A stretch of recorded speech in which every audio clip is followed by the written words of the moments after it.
તો આ છે સુરતની લેડી ડોન, જેના ઉપર અને જેની ગેંગ ઉપર ઘણા બધા ગુના નોંધાઈ ચૂક્યા છે. સુરતમાં આ લેડી ડોનનું નામ લેતા પણ બધા લોકો ડરે છે. તો સૌરાષ્ટ્રના એક નાનકડા અમથા ગામડાની ગરીબ પરિવારની આ દીકરી અત્યારે સુરતની ડોન છે. સુરતમાં લોકો આનું નામ લેતા પણ ડરે છે. આખા સુરતને એ મુતરાવે છે. તો કોણ છે સુરતની લેડી ડોન? ચલો હું તમને આજે કહું કે આ સુરતની લેડી ડોન ઘણા બધા ગુના કર્યા છે. ખૂન કરેલું છે, લૂંટફાટ કરેલી છે, અપહરણ, રાયોટિંગ, હથિયાર રાખવા, ચાકુસરી ચલાવવા, આવા ઘણા બધા કેસો એના ઉપર છે. અને આ સુરતની લેડી ડોનને મોંઘી મોંઘી ગાડીનો શોખ છે. તો આ સુરતની લેડી ડોન, જેનું નામ લેતા પણ સુરતમાં અત્યારે બધા ડરે છે, તો નાનકડા ગામની, તો આ સુરતની લેડી ડોન જે 22 વર્ષની રૂપાળી છોકરી છે.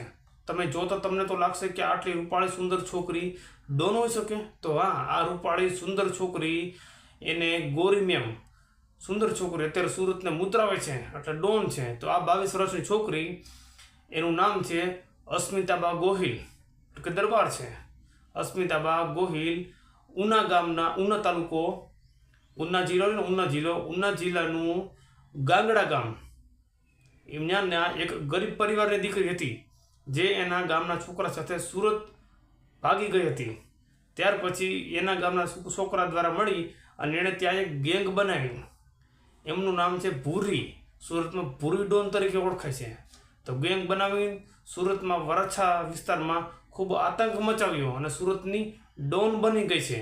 2015માં પોતાના પરિવારને મૂકી અને વહી ગઈ હતી. અને આ સુરતની લેડી ડોન છે. શું તમે એને ઓળખતા હતા કે નહોતા ઓળખતા? કમેન્ટ કરજો કે આટલી સુંદર છોકરી લેડી ડોન હોઈ શકે? લેડી ડોન છે, એના ઉપર કેટલા ગુના છે? તમે કમેન્ટ કરજો કે તમે એને ઓળખતા હતા કે નહોતા ઓળખતા.